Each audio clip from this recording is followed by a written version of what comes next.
reduzir 1,5 volts por muito mais tempo. Então você tem um aumento da durabilidade, porque um dos elementos que contribuía para a diminuição da produção de energia não está mais presente.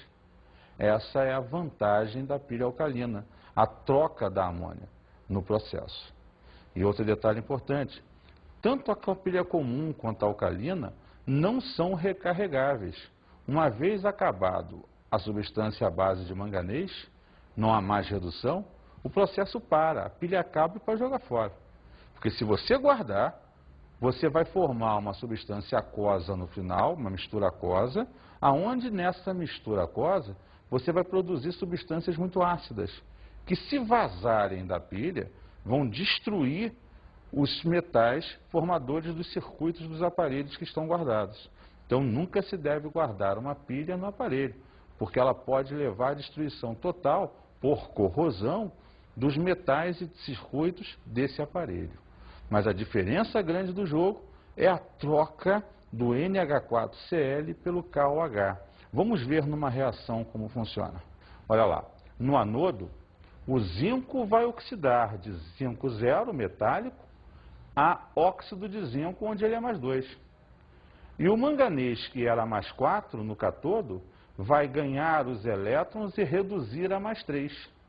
Então você vai ter a oxirredução e vai gerar com isso uma quantidade de energia, que é a DDP que você mais à frente vai trabalhar. Necessariamente, a pilha funciona dessa maneira sem a presença da amônia, o que a faz ter uma durabilidade maior e ser melhor aproveitada as reações que ali acontecem. Vamos ver mais um caso. Baterias de relógio ou pilhas de mercúrio. Vejam só, são essas pequenas baterias que usualmente você acha em camelôs, mercados, lojas, que são utilizadas em relógios, bips, calculadoras, no nosso dia a dia. Como é que elas funcionam? Vem aqui ver o esquema. Olha lá, ela tem uma camada de zinco, que vai funcionar como anodo, porque ele sofre oxidação. E vai ter uma pasta de KOH com óxido de zinco para absorver parte das substâncias produzidas no processo. E o óxido de mercúrio, que vai estar misturado com grafite, que é o cara que sofrerá redução. Por isso você pode observar, tem o zinco de um lado que oxida, o óxido de mercúrio, por outro lado, reduz, gerando uma pilha, uma reação de oxirredução, que produzirá uma certa quantidade de energia. Vamos ver mais um caso. Baterias modernas ou bateria de níquel e cádmio. Neste caso, temos as famosas e hoje cada vez menores baterias de celulares. E agora você entra numa situação onde as baterias são recarregáveis, onde você, por ação da energia elétrica alternada, pode retornar o processo inicial, voltar à oxirredução invertida e gerar mais facilmente a nova reação de pilha. Vou explicar melhor. Vem para cá com a reação. Você tem uma pilha formada por um metal cádmio e uma solução de hidróxido de níquel 3. Então o níquel está na forma de níquel mais 3. Ele vai reduzir. E o cádmio, que está metálico ali dentro, vai oxidar, gerando o hidróxido de cádmio, onde ele é mais 2, e o hidróxido de níquel 2, onde o NOx dele é mais 2. Então o cádmio de 0 foi para mais 2 e oxidou. O níquel de mais 3 veio para mais 2 e reduziu. Então houve uma oxirredução e gerou energia elétrica, que faz o celular funcionar. Só que vai acumulando em volta do eletrodo íons que impedem, depois de um tempo, dos elétrons fluírem. E a bateria descarregou.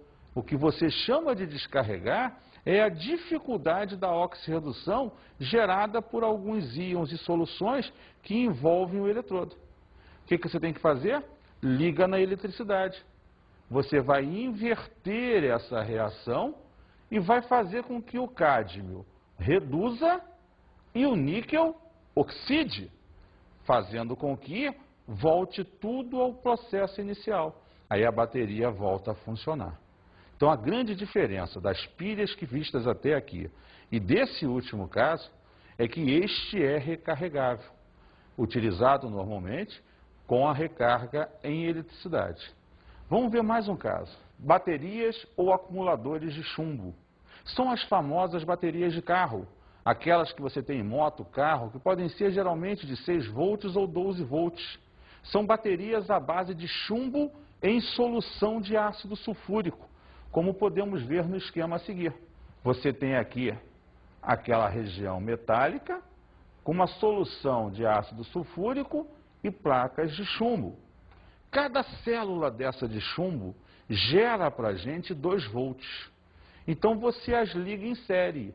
Se quer uma bateria de 6 volts, 3 placas. Se quer uma bateria de 12 volts, 6 placas. Aonde cada placa provoca o processo de oxirredução. Da mesma maneira que eu disse na bateria anterior, essa daí é recarregável. E o alternador do carro faz esse procedimento.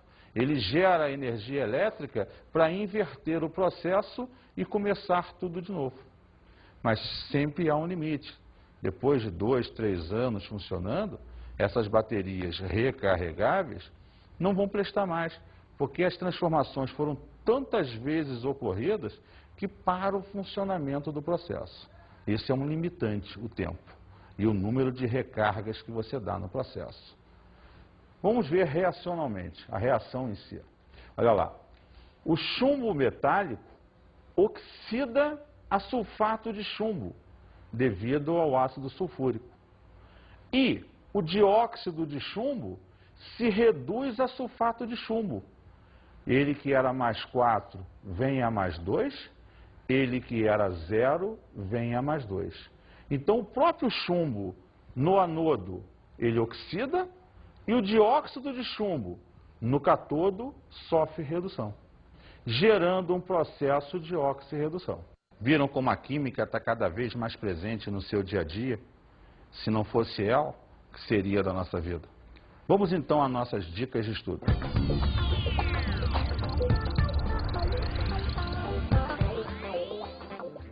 Bom, é importante nesse processo você observar no dia a dia, no geral, procurar textos que envolvam a ação da oxirredução, procurando observar como cada vez mais esses processos estão no nosso dia a dia, seja na oxidação e corrosão de materiais, seja na utilização de baterias, pilhas em geral, o tempo todo.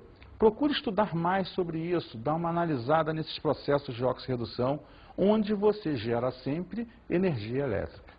Um grande abraço e até o nosso próximo encontro.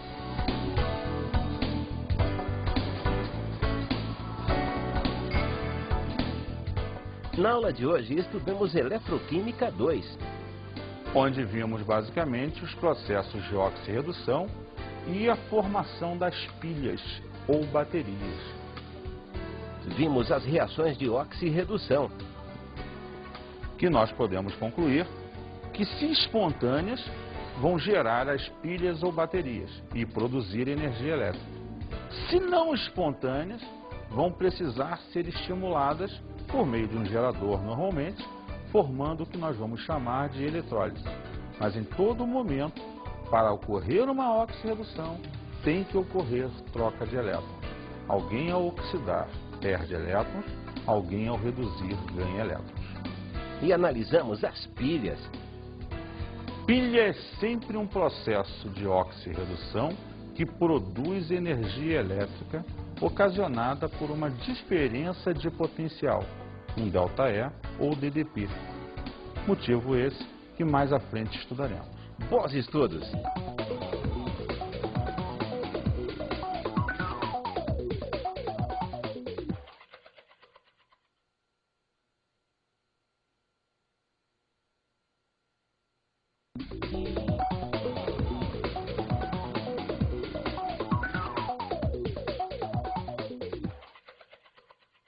Caro colega, procure nesse momento enfatizar ao seu aluno a importância dos processos de oxirredução. Procure trazer exemplos do dia a dia e enfatize bastante os vários tipos de pilhas e baterias que nós temos. É também muito interessante você diferenciar para ele o que significaria ou seria a pilha alcalina e a pilha comum. É uma coisa muito usual, presente na vida dele e que é interessante mostrar. Um grande abraço e até a próxima oportunidade.